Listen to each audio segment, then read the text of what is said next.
Just the other day, we talked about a new story tidbit from the Breath of the Wild 2 trailer. Now, you guys all know the mystical green something that is spiraling down towards or away from a hand, a mysterious hand that seems to be holding what appears to be Ganondorf in his more human form, holding him in place, kind of like a seal on him.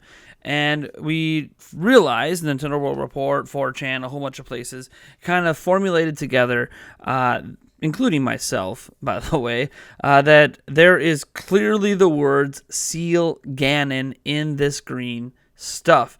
But there's other things going on in this green stuff as well, and it's been very hard to decipher because it is constantly changing. It repeats itself. There's basically a repeating pattern of words that is swirling all the way down to the hand, but it's very hard to make out because a big thing we need to remember about languages, and this is true in Zelda as much as it's true in, well, our actual real world, is that languages morph and change over time. How things are spelled, the way that we write the letters. Cursive, as an example, is in many cases completely different than the normal, spelling out of letters, and how letters were written in Old English back in the day is completely different than they are done today. So that's just speaking of the English language, let alone Latin and Japanese, and like all these languages have had massive morphing over the last 1,000 years, right? This isn't new to languages, and this is true in Zelda as well. That's why there's all these different forms of Hylian in Zelda, throughout Zelda lore, from ancient Hylian to present day to whatever. There's like 3 or 4 different types of Hylian in, well, the Legend of Zelda series. And now we're talking about Gerudo language, because Seal Ganon was essentially discovered last time through the Gerudo language. Now, the Gerudo language, we've only ever known one translation for the Gerudo language, and what we see in this looks like the Gerudo language, but it looks like it might have morphed a bit. So what is important to remember when we're talking about deciphering the rest of the text in this green stuff is this spell, this whatever it is that it is technically a little speculative, because we are trying to decipher and figure out what this text and the slight alterations of it from what we've seen in the past actually is. And there's no exact science to this. And what's even more interesting about all of this is that there are times that letters appear and disappear. And part of this is likely because something with this spell, with this whatever this force is that's holding them in place, is weakening. And one way to weaken spells, of course, is to interrupt what the wording of the spell is. So as an example, there are times that Ganon is just Gano and missing the N at the end of Seal Ganon. Stuff like that. And again, that's a sign that the spell is being interrupted. This is a traditional interpretation of how we come to understand spells in the real world, even though we all know, that these kind of spells aren't real. Maybe you believe in them, I don't know, but that's like what ancient texts talk about in terms of interrupting incantations and all that stuff. So it's possible that the reason that some letters are missing at times is because the spell is currently being interrupted slowly and weakening and all that jazz, and that's probably why Ganondorf at the one point opens his eyes and seems to reanimate a little bit. Now, what we essentially learn here is almost the entire translation of this, making some educated assumptions, and for this, I need to give 100% credit to Beard Monster Games. This is his work. He put in the time on this, and I kind of rechecked his work a little bit, and I kind of come to the same conclusions he does. So I'm kind of putting my backing behind this as well. Although, again, as I mentioned, nothing's definitive. Languages are always morphing and changing, so things could be different than this. And Nintendo doesn't give us keys to figure this stuff out.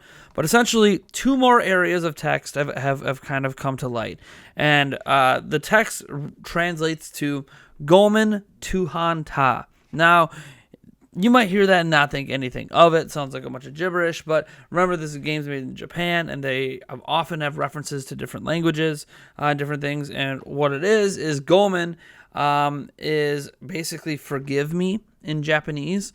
That's I'm sorry, something like that. And then Tuhan, and he admits, he straight up went to Google Translate. Tuhan actually means God. And it means God specifically in the Indonesian language. That's the only language that seems to pop up when you put that in Google Translate.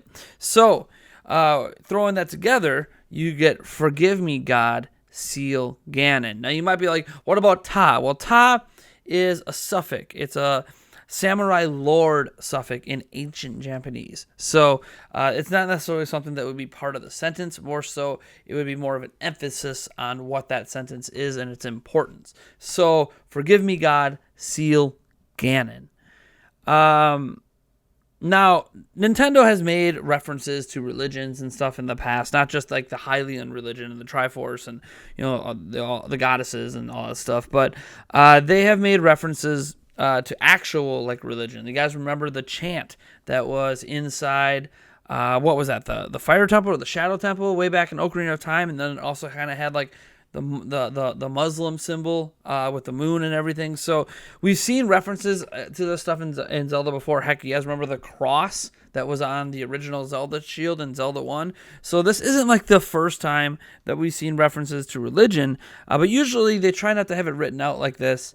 But in maybe using the Indonesian language for God, they're maybe trying to muddle it a bit and make people not care. Plus, it's really hidden text, and this isn't definitive. So good luck trying to, like, you know, if you're someone who says, "Oh, we got to get that religion out of Zelda," good luck with that. Also, just because it says God doesn't necessarily mean it means the God here. Gods, goddesses, those are all things that have been referenced in Zelda before. Goddesses, in particular, have been referenced in Zelda before. So it's also not something I think anyone's really going to care about. But it's interesting that the context here is forgive me, God. So it's almost like, hey, forgive us, you know, gods, goddesses out there, seal Ganon, like help us seal Ganon, or please seal Ganon. And the question obviously is, what would he be forgiven for? Whoever put this spell on him, whether it was the goddesses themselves, whether it was, you know, Princess Zelda, you know, back in the day, or whatever happened that led to Ganondorf being sealed. We presume sealed underneath Hyrule Castle, but we don't actually know what led to this. You know, and since this is a sequel, and everyone keeps saying it takes place, well, everyone, some of you guys speculate it's a prequel, but everyone officially keeps saying this takes place as a continuation of Breath of the Wild. You know, why is he down here? Why is Ganondorf's body separate from Beast Ganon? What is this? What happened after Beast Ganon? Like, what's going on? When does this take place? And what needs to be forgiven? What happened? Did someone get power hungry and teamed up with Ganon and Ganondorf and ended up regretting it? And so they needed to ask the goddesses for forgiveness while they were trying to seal him, because they didn't think the goddesses or the gods would help seal him without it. I don't know. Like, this brings up a lot of questions. Now, it's important to note there is one more piece of potential text in the stuff that's really hard to make out. I don't even know if it really is anything, but it is kind of being formed in the same way as the other text. It's just the formation of all the different lines, and I'm kind of showing you a rough look at it from Beard Monster Games channel. It's really hard to make out as anything in particular. It kind of looks like gibberish, but it also could be part of this newly formed language, and it could be stuff we just don't understand. It's really interesting just taking a deeper dive into this stuff. Now, obviously, as a big Zelda fan, Breath of the Wild is my favorite Zelda game, favorite series, ran Zelda fan sites for ages, Zelda wikis, all that jazz. I'm really deep into Zelda lore, and I've probably forgotten more Zelda knowledge in my life than many of you might even know. And I'm not just saying that to be presumptuous. Like, literally, this was my life for like almost 2 decades, was just Zelda lore. So all the timeline theories and the individual game theories and man, just crazy stuff. So I'm really deep into this. Really, at this point, I encourage you, if you want an even deeper dive into each individual letter, to go check out Beard Monster Games. in his 14-minute video I think he has on this, if you want that additional information. Also, I encourage you to kind of take what he's found here towards the end that I'm showing on screen, and try to see if you can figure out a way to potentially translate that. Because again, forgive me God, CO Ganon is a pretty good line of text that's just repeated throughout the entire spiral, but so is this. And we just don't know what this is. It might be nothing. It could just be a symbolic thing. It could just be a pause or a break. But we don't really know. We don't know what it is. So that's really the last bit that needs some sort of translation. And hey, look, if you look at the information that Beer Monster Games kind of put together, and I've presented to you guys, if you look at that and you're like, hey, this doesn't, like, I don't agree with this, I think it's this, hey, let me know what you think the translation is down in the comments below. Again, this is so far away from being definitive, right? There's no way to possibly make this definitive, but I think it is extremely interesting and extremely entertaining, and I hope that you guys find it to be that way as well. By now, I'm sure you're sick of looking at the repeating green swirl on your screen. So thank you guys so much for tuning in. You guys have been amazing. And drop a like on this video if you like it. Be sure to go check out Beer Monster Games' original video if you would like more details on this. Full credit to him. He actually contacted me and reached out to me with this translation, wanting me to share it with all you guys, wanting me to make a video and draw attention and try to figure this all out together. Because honestly, I know I have a pretty big Zelda following for obvious reasons, and I love it. I love all you Zelda fans out there. All right, folks, subscribe for more content, and I'll catch you in the next video.